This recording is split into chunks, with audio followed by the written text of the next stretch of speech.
रुको रुको रुको रुको रुको, आज यहाँ मैं कुछ पढ़ाने नहीं आई हूँ। आज यहाँ मैं आप लोगों को, क्योंकि अब हमारे पास समय नहीं है और अभी भी अगर ये समय चला गया तो शायद हिंदी को कैसे पढ़ना है, हिंदी में नंबर कैसे गेन करने, क्यों आपके लेखकों का साहित्यिक परिचय, आपके कवि का साहित्यिक परिचय दोनों मिलाकर पत्र लेखन, निबंध लेखन, और बच्चे इसी में कंफ्यूज रहते हैं कि सिलेबस के। अरे रुको रुको रुको रुको रुको, स्क्रॉल करते करते अगर मैं दिखाई दे रही हूं तो ये वीडियो आप देख के जाओ। कहीं ना कहीं ये वीडियो आप लोगों के लिए बहुत ही हेल्पफुल होने वाली है। क्यों? क्योंकि अब हमारे पास समय नहीं है और अभी भी अगर ये समय चला गया तो शायद हम वो नहीं कर पाएंगे जो हमने सोचा है। 60 दिन, सिर्फ और सिर्फ 60 दिन बेटा, हमारा पेपर सिर्फ और सिर्फ 60 दिन की दूरी पर है। अभी कुछ बच्चे कहेंगे, कुछ के कमेंट आएंगे कि अभी 60 दिन नहीं मैम, और दिन बाकी है, बट ऐसा नहीं है। अगर हम कायदे से अपनी उंगलियों में दिन गिनना शुरू करें तो हमारे पास 60 दिन से ज्यादा समय नहीं है। और अभी भी बैठ के आप रील स्क्रॉल कर रहे हो, शॉर्ट स्क्रॉल कर रहे हो और उसी के बीच में मैं आ गई हूं, तो अब इसको देखो क्योंकि ये वीडियो आप लोगों के लिए बहुत जरूरी है। तो हेलो बच्चों, नमस्कार, मैं हूं पूजा मिश्रा और मैं आप लोगों को हिंदी पढ़ाती हूँ। आज यहाँ मैं कुछ पढ़ाने नहीं आई हूं, आज यहाँ मैं आप लोगों को कुछ चीजें समझाने आई हूं। 18 फरवरी ये वो डेट है जिस दिन से आपकी बोर्ड की परीक्षा शुरू हो रही है। एशिया का सबसे बड़ा बोर्ड यूपी बोर्ड, जहां ना जाने कितने लाखों बच्चों ने एनरोल कर रखा है 10वीं और 12वीं की परीक्षा, जो कि 18 फरवरी से शुरू होने जा रही है। और इस परीक्षा की शुरुआत से पहले अभी मैंने 60 दिन का समय बोला, उससे पहले मैं आपको एक तस्वीर दिखाना चाहती हूं। शायद वो तस्वीर कहीं ना कहीं आप लोगों के लिए बहुत ही जरूरी हो सकती है, कहीं ना कहीं आपको वो मोटिवेट कर सकती है। तो जैसा कि आप यहाँ देख सकते हो, यहाँ पर एक तस्वीर है जहां पर कुछ बच्चे पीली टी शर्ट में खड़े हैं, नीचे कुछ हम लोग बैठे हुए हैं, हम सारे टीचर्स, ठीक है, अपनी पूरा पीडब्ल्यू का परिवार बैठा हुआ है।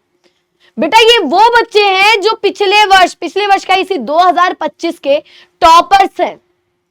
2024-25 के ये टॉपर रहे हैं और ये टॉपर कैसे बने, क्या तैयारी की, क्या किया इन लोगों ने कि आज वो लोग इस मुकाम पर है। ये तस्वीर कहीं ना कहीं आपको एक सीख देती है ना बेटा। 18 फरवरी पहला परीक्षा आपका हिंदी का, जो कि मैं पढ़ाती हूं, आप लोग को जैसा पता है। तो और सब्जेक्ट्स की तो अपनी अपनी चीजें होती हैं, और सब्जेक्ट को कैसे पढ़ना है वो सारे टीचर्स आपको बताते हैं, लेकिन हिंदी को कैसे पढ़ना है, हिंदी में नंबर कैसे गेन करने, क्यों? क्योंकि ये थ्योरेटिकल पेपर होता है। यहाँ ना कोई आपको फॉर्मूला यूज करना पड़ रहा है, ना यहाँ पर आपको कैलकुलेशंस करनी पड़ रही है, ना ही यहाँ पर आपका प्रैक्टिकल हो रहा है। 100 के 100 नंबर का पेपर आपके पास होता है, आपके हाथ में कलम होती है, आपकी आंसर शीट होती है और वो 100 नंबर आप खुद से लिखते हैं। अब वो आपके हाथ में होता है कि आप कितने नंबर वहां पर हासिल कर सकते हो। एग्जाम डेट दिन ब दिन करीब आ रही है, रोज हमारे डेट्स पर कट लग रहे हैं एग्जाम डेट के करीब जाते जाते, ठीक है। अभी भी समझ नहीं आ रहा कि भाई अब कैसे करें, क्योंकि बच्चे साल भर तो हिंदी पढ़ते नहीं है, ठीक है, और वो लास्ट के जो 2 महीने होते हैं, जिसको मैंने 60 दिन बोला अभी, उसी में आप लोगों को अपनी पूरी तैयारी हिंदी की करनी होती है। तो ये बोर्ड एग्जाम की जो चैंपियनशिप है ना, जिसमें आप लोग को समझ नहीं आ रहा है कि क्या करें, है ना, सिलेबस देखने के बाद ऐसा लग रहा है जैसे हम किसी ओलंपिक में दौड़ रहे हैं भाई, कि अब किसी तरह बस जीत हासिल हो जाए, किसी तरह हमें कोई रैंक मिल जाए, बस हम पास हो जाएं। काफी बच्चों की चीजें रहती कि हम पास हो जाए, और वही हाल हो रखा है अभी कई बच्चों का, ठीक है। सिलेबस नहीं पढ़ा है, अभी सिलेबस शुरुआत ही नहीं हुई है भाई। हिंदी का तो सेम सिचुएशन होती है भाई कि बच्चों के पास किताब नहीं होती, अभी तक किताब ही नहीं ली। अब क्या करेंगे, क्वेश्चन बैंक मॉडल पेपर लेके बस देखेंगे कि कितना जल्दी हम पढ़ ले।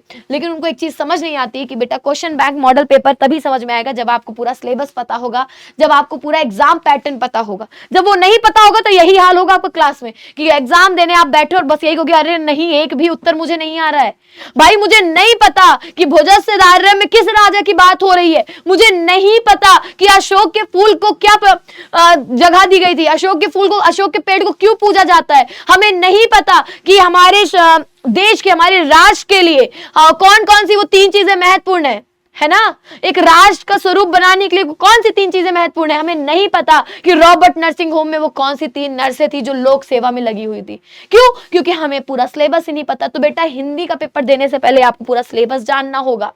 एक बात हमेशा याद रखना कि खुद से वादा करो, मैं कर सकता हूं और मैं करके दिखाऊंगा। हमेशा कहती हूं कि दिमाग में जो डर बैठा है मैं फेल हो जाऊंगा, मैं पेपर नहीं दे पाऊंगा, ये डर आपके दिमाग नहीं बनाया है। वो बाहर से चल के नहीं आ रहा है कि हम तुम्हारे दिमाग में घुसना चाहते हैं। वो वो डर तुम्हारे दिमाग ने बनाया है और उसको निकालना भी तुम्हारे हाथ में। मैं या कोई और टीचर या तुम्हारे माँ बाप या कोई भी स्कूल के टीचर, कोई भी एनीवन, कोई भी वो तुम्हारे दिमाग के डर को नहीं निकाल सकता जब तक आप खुद से ये निश्चय नहीं करोगे, खुद से नहीं सोचोगे कि मुझे अच्छा करना है। और हमेशा याद रखना, अच्छा सोचोगे तो अच्छा होगा, ठीक है। क्योंकि अभी का संघर्ष तुम्हारे भविष्य की चमक है बेटा, डटे रहो। आज तुम मेहनत कर लोगे, ये 60 दिन की मेहनत तुम्हारे कल के भविष्य को अच्छा निर्धारित करेगी। मेहनत का हर पन्ना सफलता की कहानी लिखता है, बस बेटा पन्ने पलटते रहो, आपको मेहनत करते रहना है, समझे। और अगर आपने मेहनत की तो शायद वो जो अभी एक पीछे का एक्सप्रेशन था कि भाई मुझे कुछ नहीं आ रहा है, वो ये हाल होगा कि हाँ मुझे ये पता है, मैं कर सकता हूं, मुझे सारे आंसर्स आते हैं, मैंने तो ये भी पढ़ा है, मैंने तो वो भी पढ़ा है, ठीक है। तो ये सारी चीजें पढ़ने के लिए सबसे पहले तो आपको जानना होगा आपके एग्जाम को, पैटर्न को, आपके एग्जाम के सिलेबस को, कि आपके हिंदी के एग्जाम में कितने क्वेश्चन आते हैं, कैसे क्वेश्चन आते हैं, कौन से टॉपिक से क्वेश्चन आते हैं। तो वो पूरा सिलेबस बेटा मैं यहाँ लेके आई हूँ, है ना। आपका एग्जाम 2 पार्ट में होता है, खंड का खंड खा, 50 नंबर का खंड का होता है, 50 नंबर का खंड का होता है। हिंदी में कोई प्रैक्टिकल नहीं होता कि आपको 30 नंबर का प्रैक्टिकल देके 70 नंबर ही पेपर करना होगा।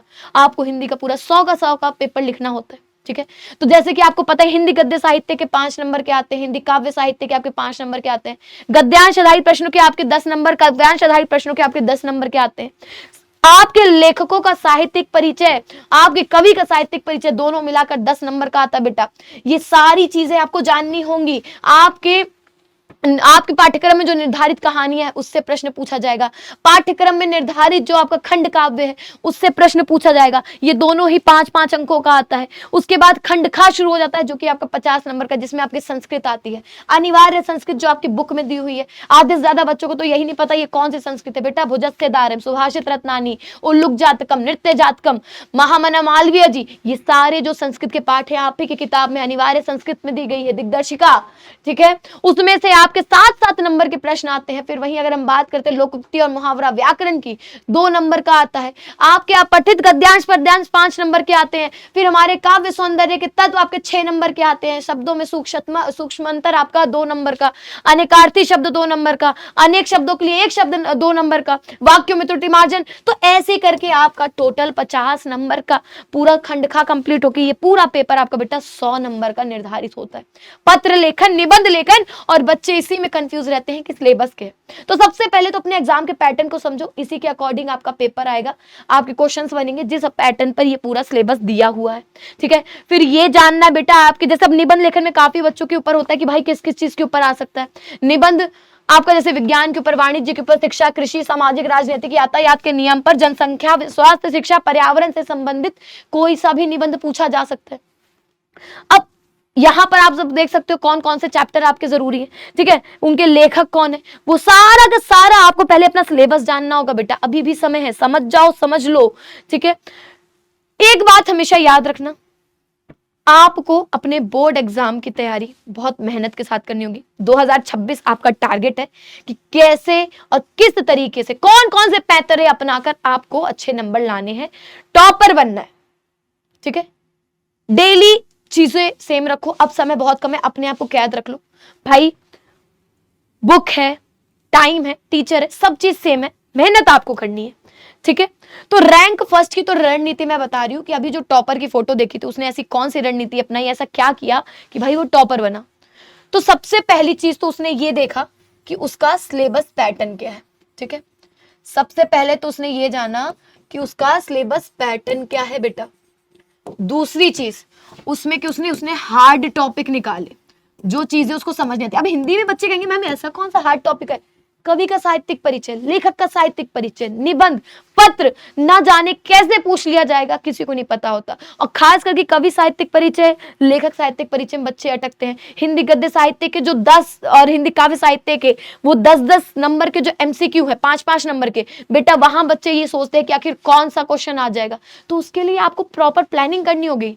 आपको अपने प्रीवियस ईयर के पेपर देखने होंगे कि कौन से प्रश्न, कौन से निबंध, कौन से लेखक और कौन से कवि का साहित्यिक परिचय लगातार कई बार पूछा गया है।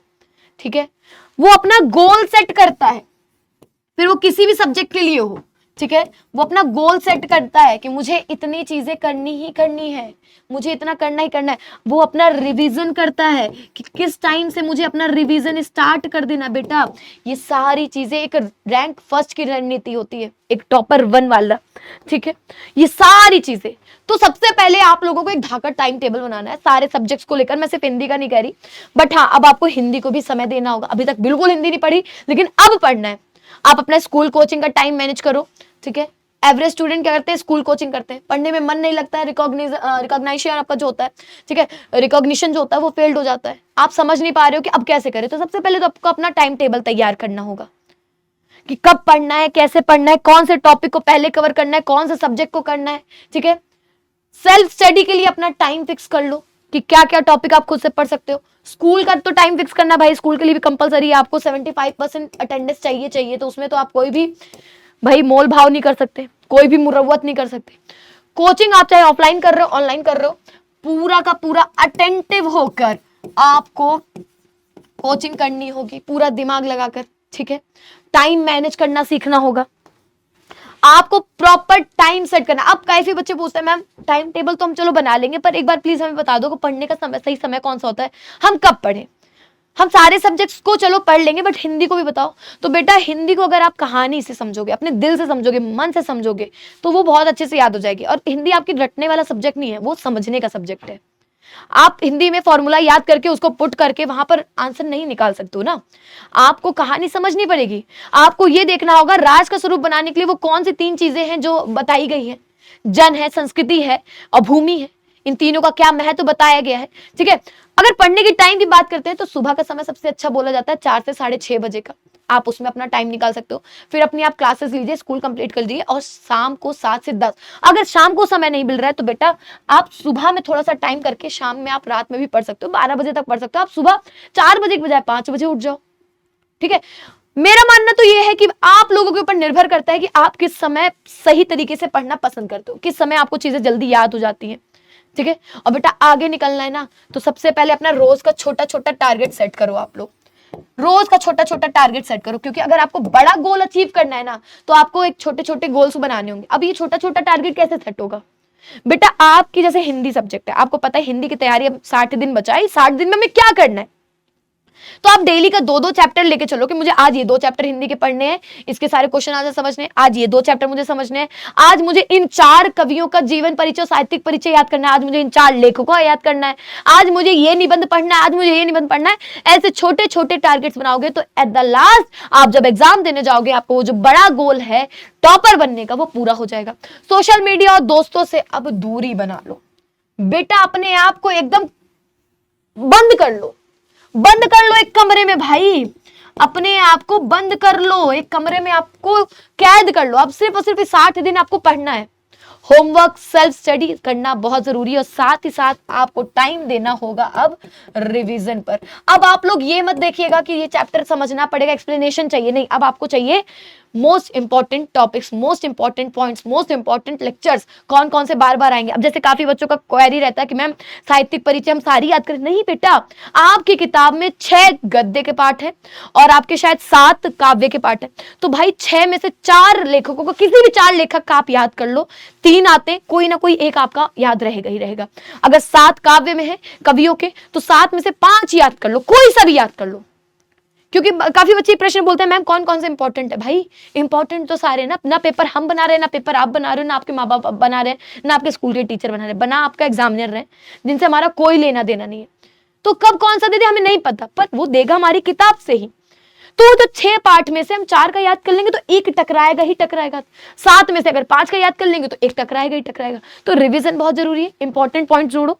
ठीक है, आगे रैंक फर्स्ट का जो मास्टर प्लान है, सबसे पहले सिलेबस रिवीजन करना, जितना हो गया, जितना जल्दी आप अपना पूरा सिलेबस कंप्लीट करते हो उसके बाद सिलेबस रिवीजन में शुरू कर लो। प्रीवियस 5 ईयर के पेपर आपको पढ़ने ही पढ़ने होंगे। जितना ज्यादा आप 5 साल के पुराने पेपर लगाओगे, आपको ये आइडिया हो जाएगा कि कौन सा क्वेश्चन जो है बार बार रिपीट हो रहा है। आपको जो कंसर्न रहता है ना, मैम कौन सा क्वेश्चन इंपॉर्टेंट है, बेटा आप प्रीवियस ईयर पेपर लगाना शुरू कर दो, आपको आ जाएगा। इससे एक चीज बहुत अच्छी होगी, टाइम मैनेजमेंट। भाई हिंदी के एग्जाम में जो सबसे बड़ा डर रहता है वो रहता है टाइम मैनेजमेंट का। बच्चे कहते हैं मैम पेपर तो आ जाता है पर टाइम मैनेज नहीं कर पाते। बेटा यहीं से टाइम मैनेजमेंट करना शुरू करना होगा।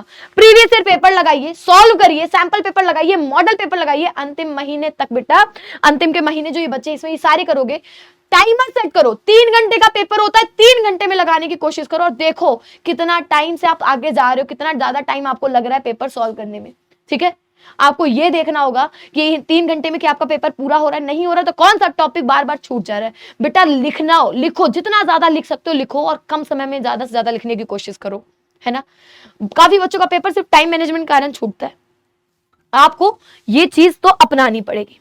ठीक है, तो सबसे पहले तो आपको टाइम मैनेज करना सीखना है भाई। सबसे बड़ी बात यहां पर मैं ये बोलूंगी, टाइम मैनेजमेंट बहुत जरूरी है। ठीक है, हर टॉपिक को एक प्रॉपर टाइम दे दो।